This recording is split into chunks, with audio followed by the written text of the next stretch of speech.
Alright partners, welcome to Saddle and Sixskin.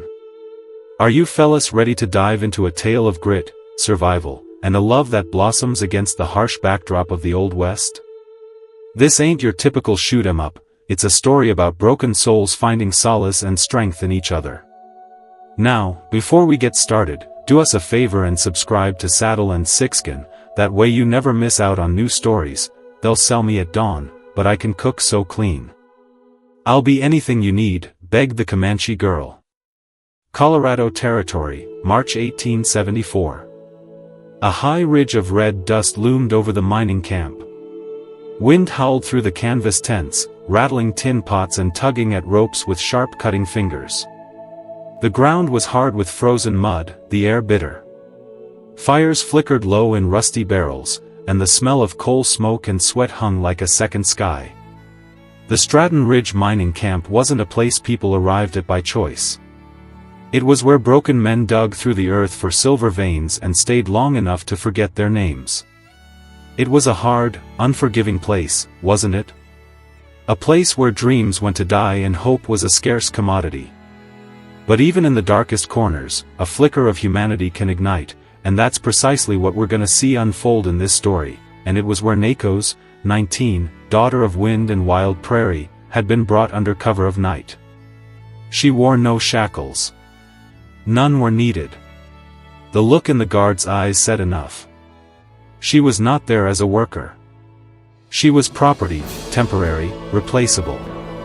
There were no women in the camp, not officially. Those who appeared were labeled kitchen help, but everyone knew the code. The tent she was pushed into was empty, just a cot, a basin of murky water, and a tattered blanket. She did not sit. She did not sleep. She stood staring at the canvas walls as the cold gnawed at her bones. At some point, a low conversation passed outside. "She's marked for dawn. Foreman says first pick." No froze. She moved quietly to the flap of the tent just enough to peer out.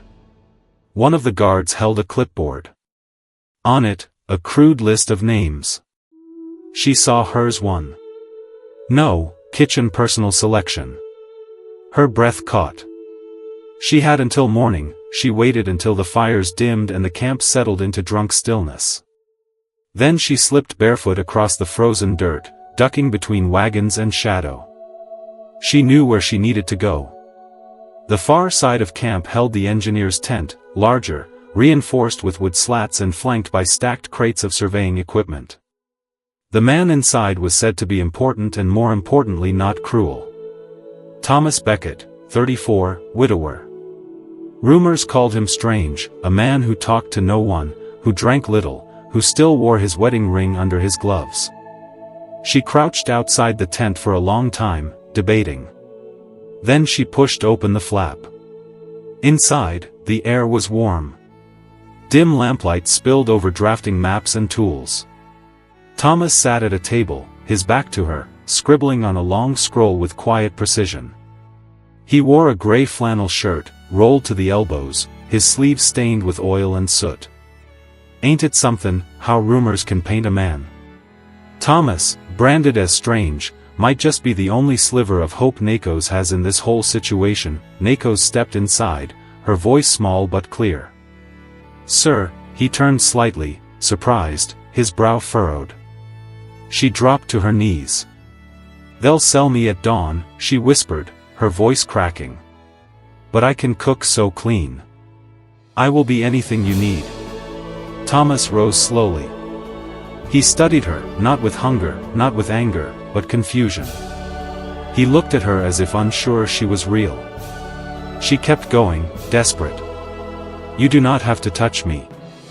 I will stay out of your way. I cannot go to them. Please." The silence stretched. Then Thomas stepped forward. He crouched down in front of her. "What is your name?" he asked quietly. "Nakos." His eyes didn't leave hers. "I am not one of them," he said. "I know." He stood again, walked to his desk. He opened a drawer and pulled out a pad of forms, requisition slips for camp labor assignments. He filled one in slowly, carefully. Name, Nakos. Assignment, Personal Camp Assistant, Engineering Division. Signature, T. Beckett. Then he took the camp seal from his belt, a heavy brass stamp, and pressed it into the bottom corner of the paper. Now, wasn't that something? A simple act of defiance, a flicker of hope in a place starved for it. Thomas, scarred by loss, might just find himself a reason to fight again. He turned back to her and held it out. Stay here tonight, he said. No one will touch you. Nakos took the paper with trembling hands. Thank you, she whispered. Thomas didn't respond.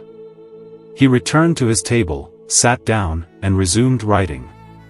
But something in his shoulders shifted, a tension released, a wall lowered, and for the first time in a long time, he wrote slower, as if something had changed the weight of the ink. The morning after, the camp stirred with the usual noise, boots crunching gravel, metal clanking, men shouting orders with the sharpness of routine. But in the far corner, near the engineer's tent, something had changed. Thomas Beckett stood in front of the administrative shack, the requisition slip in his hand. The foreman, a grizzled man with a permanent scowl, looked at it through narrowed eyes. Personal assistant? Since when does a damn engineer need one? Thomas shrugged. Since the survey reports are 3 weeks behind, and my tent looks like a mining accident, I need someone to help catalog equipment and maintain order. Unless you would rather do it, huh? The foreman grunted. You vouch for her? I do. A long pause. Then the stamp hit the paper with a thud. Now, if you're enjoying this tale of survival against the odds, take a moment to like and subscribe to Saddle and Sixskin. Your support lets us bring you even more stories that'll keep you hooked from beginning to end. That afternoon, Nakos moved into the side of the tent Thomas partitioned with a woolen curtain. No one said anything aloud, but looks followed her across the camp. Curiosity, contempt, envy. A Comanche girl assigned to the white engineer's private quarters. The whispers were inevitable. Inside the tent, the space was functional but worn. Drafting tables, crates of copper wire, broken lamps, and layers of dust coated everything like ash after a fire. A single cot sat unmade in the corner. A bottle of whiskey lay empty beside it. Nakos did not ask permission. She simply rolled up her sleeves and began. She swept first, then opened the tent flaps to let in air. She folded his laundry, refilled his water canteen, scrubbed soot from the metal stove. By evening, her hands were cracked and blackened, but the tent looked human again. Lived in, breathing. When Thomas returned, he stood silently in the entrance for a long moment. The bottle was gone, the floor swept, his cot made. He walked past her without a word and sat down. Nakos stayed quiet as well. She moved to the small iron pot she had placed over the stove earlier and spooned out a stew, modest but fragrant, made from salted meat and wild roots she had traded from another worker. She placed the bowl on the table without looking at him. Thomas took one bite, then another. He ate slowly, methodically until the bowl was clean. Only then did Nakos turn toward the corner shelf. There, tucked beneath a dusty handkerchief, she had found a small tin box while cleaning. She picked it up gently, as if it still held breath. She opened it and showed him the contents. An old photograph faded by time and heat. A young woman in a summer dress printed with tiny sunflowers. Her smile was soft, her hand resting on the arm of a younger Thomas. Nakos met his eyes, then closed the box and returned it to the shelf. I did not mean to intrude, she said quietly. Thomas did not speak for a long time. Then he nodded once. She made that stew years ago. I guessed, Nakos replied. The silence between them changed. It was no longer a barrier, but a space they both sat in, a space neither of them knew how to leave, nor wished to just yet. That night, Thomas set aside his papers early. He did not drink. He turned the lamp lower than usual, the glow softer against the canvas walls. And when Nakos lay down behind the curtain, she stared up at the ceiling for a long time, hearing the stillness in the man on the other side. He had not thanked her, but he had eaten every bite. Days bled into each other with the rhythm of routine. Nakos did not speak unless spoken to. She rose early, stoked the stove, prepared coffee, and folded the engineer's maps when the wind scattered them across the table. She scrubbed out the iron pans until her knuckles cracked and stitched a tear in Thomas's shirt without being asked. Her movements were efficient, quiet, the kind that learned long ago how to disappear into usefulness. She took up no more space than needed, left no footprint behind. Thomas, for his part, said little. He offered no thanks, no questions, only silence and the occasional nod. But something shifted. He drank less. He lit the lamp earlier, and sometimes after supper, he would sit outside the tent and simply listen to the wind, to the stillness, to the small sounds of someone else sharing his world. The silence between them became less like distance, more like the hush of something beginning to thaw. Folks, are they growing together? Can you feel that the relationship? What are your thoughts? One morning, while sorting through old cloth in a supply crate, Nakos found a strip of canvas too torn to patch. The edges were frayed, the center stained. Instead of discarding it, she took a piece of charcoal from the stove bin and began to draw. Her fingers were stiff from the cold, but she moved with purpose, not precision. It was not exact. The lines were uneven, but in the center a rough sunflower bloomed, round, radiant, a burst of stubborn gold against faded gray. That evening, when Thomas returned from the shaft inspection, he saw the fabric tacked to the canvas wall beside his bed. He paused. His eyes lingered on the flower longer than he realized. He said nothing. He did not remove it. The next day passed without mention of it, but that night, while Nakos stirred stew over the fire, Thomas spoke for the first time in days. "Why a sunflower?" She looked at him surprised. Then she shrugged slightly. "They follow the sun even when the sky is full of smoke." Thomas sat down across from her, watching the flames. "My wife, her family grew them," he said. "In Missouri, acres of them. She wore them in her hair." Nakos said nothing. She merely passed him his bowl. After a long pause, he added, "She died 3 years ago. There was a raid. The militia said it was Comanche, but I never saw who fired the first shot. The cabin burned. I found her in the ash." "I am sorry," Nakos whispered. Thomas looked at the bowl in his hands, then away. "Since then, I have not built anything that did not break. I thought maybe if I buried myself in the dirt long enough, I would forget what the sun looked like." Nakos stirred the pot again slowly. "My mother was sold," she said softly. "By a man who said he would marry her. He traded her to a passing caravan. I was 5. She told me to hide under a pile of skins. I never saw her again." She did not cry when she said it.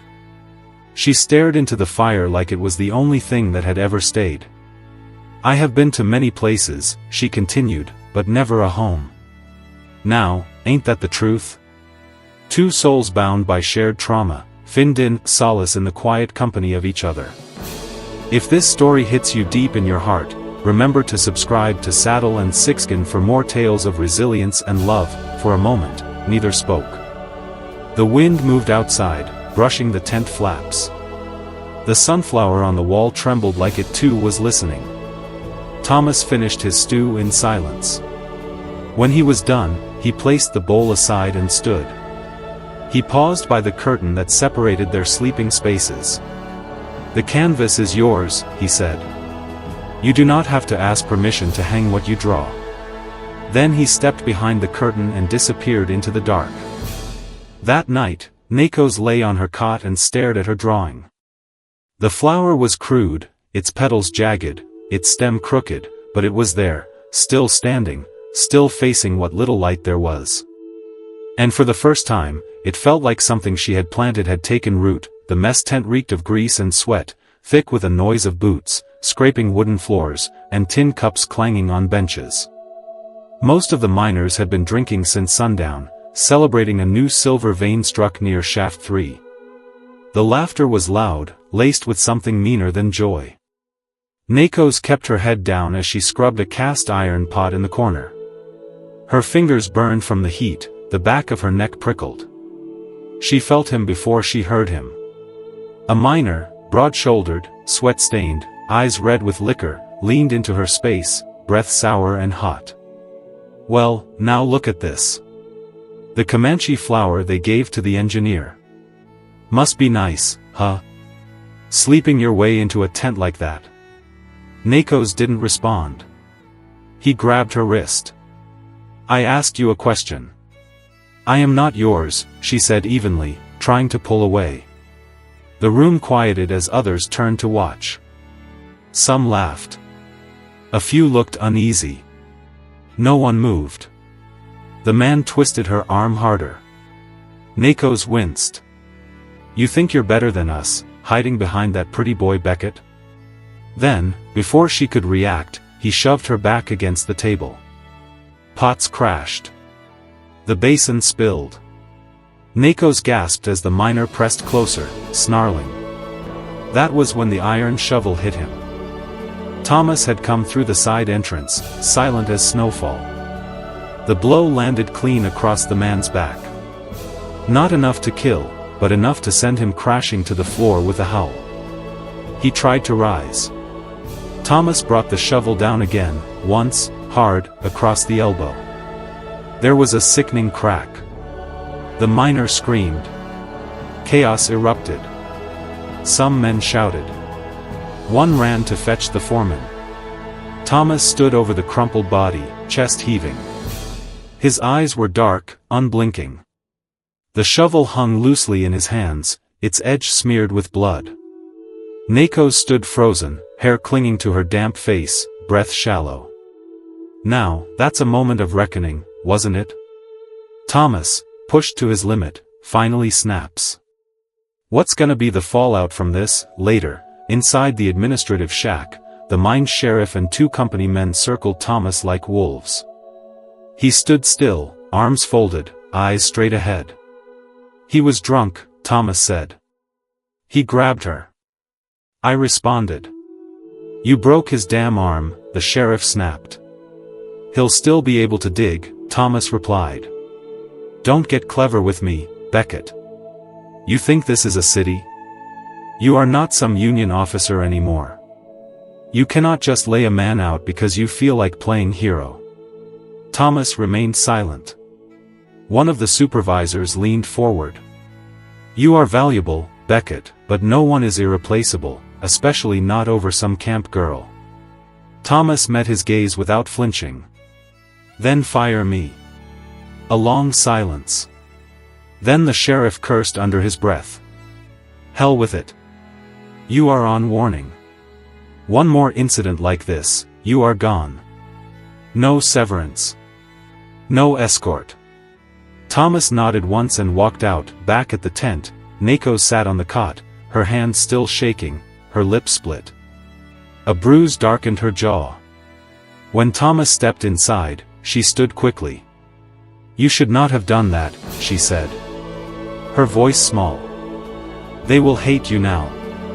They already did, Thomas answered. He removed his gloves, placed them neatly on the table, and knelt near the stove to stoke the fire. Nakos turned away, but her eyes stung. No one ever did that before, she whispered. No one ever chose me. Not like that. Thomas did not speak. He only nodded. Later that night, after she had fallen asleep, Thomas returned to the cloth Nakos had drawn on the sunflower she had pinned beside his bed. During the scuffle in the mess tent, it had been ripped from the canvas wall, stepped on, torn along the middle seam. He picked it up gently, brushing away the dirt with careful fingers. He sat at the table by lamplight, and began to mend it thread by thread. It took him over an hour. When he was done, he rose quietly, crossed the tent, and rehung the cloth exactly where it had been. The sunflower faced the same direction as before, a little crooked, a little worn, but still standing. The wind rolled down from the ridge that morning, heavy with dust and the bitter sting of frost. Inside the tent, the cot was empty. Thomas noticed first the absence of the sunflower cloth, then the folded blanket on the corner of her bed, then the silence. A silence too hollow, too final. He stepped outside, scanning the trail that led toward the old supply yard. Faint footprints marked the dirt, light enough to be hers. He followed. It did not take long to find her. Nakos was walking fast, hunched against the wind. A small satchel slung across her shoulder, her braid whipped behind her like a tail caught in flight. "The tables have been turned." "Nakos," Thomas called. She stopped but did not turn around. He caught up in a few strides, breath already tight with anger. "Where the hell are you going?" She did not answer right away. Then she said softly, "Back to what?" She faced him now. Her eyes clear despite the wind. "Back to where I came from. That place was a cage. It was a debt. I let you carry it when it was mine." Thomas stared at her. "What are you talking about? I was sent here to be traded, used, passed around like a coin. You put your name on paper and stood between me and that fate." She lowered her eyes. "But I should not have let you. I should have left that first night." His voice dropped low and sharp. "So that is it. You pack up and vanish because you think you owe me something?" "I do owe you," she snapped. "And I cannot pay it. Not with cleaning. Not with stew. Not even with loyalty." Thomas stepped closer. "You think I gave a damn about the stew?" She looked away. He gritted his teeth. "You think this was about pity? About saving someone because I had no one left? Folks, do you want to take a break to stretch? You should not have to fix broken things again, and you should stop thinking you're one of them." Nakos froze. Thomas's voice broke as he said, "You are not a debt. You are not a burden. You are the only thing in that tent that has not turned to ash." She turned her face and he saw the tears rise. "You made the place feel alive again," he continued. "I come home and there is warmth, a bed that smells like wild sage, a drawing of a flower on the wall that does not know how to give up. I did not think I was worth staying for," she whispered. He stepped forward slowly until only inches separated them. "You were the first person," he said gently. "Whoever made me believe the light might come back." Nakos's breath caught. He raised a hand, not to touch her, but to show her something. The torn cloth, the sunflower, now mended, the seam tight and visible, but the shape still intact. "I fixed this," he said, "because I could not stand the sight of it broken." Her eyes shimmered wide and wet. "Let me fix this, too," he said softly. "Not because you owe me, but because I do not want you gone." She closed her eyes for a long moment. The wind blew around them, tugging at her sleeves, pulling her back toward a world that had never held her. Then she let the bag fall from her shoulder. Thomas stepped forward and caught her as she folded into his arms. He held her like she was real, like she was not about to disappear, like she was not some temporary kindness in a brutal place. She held him back, not out of gratitude, not because she felt safe, but because for the first time she believed she was allowed to stay. It began with a strange silence. That morning, the birds did not sing above the shaft. The wind carried a metallic taste, acrid and unnatural. Nakos noticed it first while hanging linens near the edge of the mess tent. She saw a thin line of smoke drifting up from the deepest mouth of the mine. Not like fire, but heavier. Wrong. Inside the shaft, Thomas crouched beside a broken pipe, inspecting a pressure valve with two other engineers. The gauge needle twitched wildly, spinning beyond the red. He barely had time to shout, "Back," before the explosion hit. A thunderous roar echoed through the tunnels. Gas burst out in a wave of invisible force, sending men to the ground. Cries rang out, loud, panicked, then were swallowed by a hiss as noxious gas filled the passage. Thomas scrambled to his feet. Two men beside him coughed violently, already collapsing. He grabbed the first by the collar, dragging him toward the shaft's mouth. His vision blurred, his lungs burned, but he did not let go. The last thing he saw was the sky turning black at the edges. Nakos heard the explosion and ran. No one stopped her. The guards were too busy sealing off the entrance. A line of smoke snaked from the shaft like a dying breath. She pushed past a knot of men screaming orders and charged into the blackened fog. "Thomas," she shouted, covering her mouth with her scarf. "Thomas," she could barely see, then movement, a body near the edge, limp, face streaked with ash. She fell to her knees beside him. "Thomas." He was barely conscious, one arm limp beneath him, his lips turning pale around them. The hiss of gas grew louder. They had seconds, maybe less. Without thinking, Nakos pulled from her satchel the length of handwoven rope she had braided days ago, meant for gathering firewood. It was coarse, sturdy, and knotted at intervals. She wrapped it beneath his arms, looped the ends over her shoulders, and began to drag. Her muscles screamed. The heat and smoke clawed at her skin, but she grit her teeth and dug her heels into the gravel. Inch by inch, she pulled him away from the shaft. Another tremor shook the ground, a groan from deep below. Rocks cracked. Part of the tunnel collapsed behind them. She did not stop. When they broke into open air, the camp was chaos. Men coughed and pointed. The sheriff ran forward with two others. They tried to take Thomas from her arms. "Get back," she snarled. "He needs air." They laid him on the ground. She knelt beside him, pressing his chest, calling his name again and again. "Come back," she whispered. "You do not get to leave me now." His eyelids fluttered. He coughed once, twice, then gasped, pulling in a ragged breath. Nakos covered her mouth and sobbed. By sunset, the mine was sealed. The company officials declared it inoperable due to gas damage. 2 men died. Several more were wounded, but the engineers survived, pulled out by a girl no one had ever considered more than a servant. Thomas woke in the infirmary, his head wrapped, his ribs bandaged. Nakos sat beside him, her hair caked with dust, hands blistered and raw. He blinked at her through the haze. "You dragged me?" She nodded, tears in her eyes. "I told you," she whispered. "You do not owe me, but I could not lose you." Thomas reached for her hand, his grip weak but steady. "You saved me," he said. "No," she said.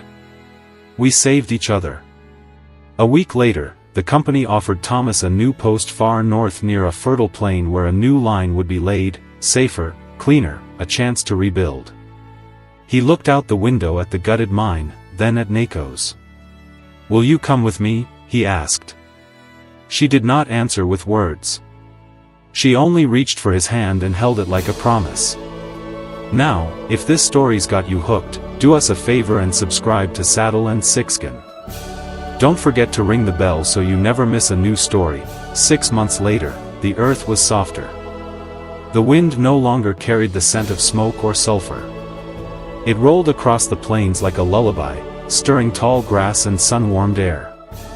In the distance, golden stalks swayed in waves, their faces turned toward the sun. The sunflowers had bloomed.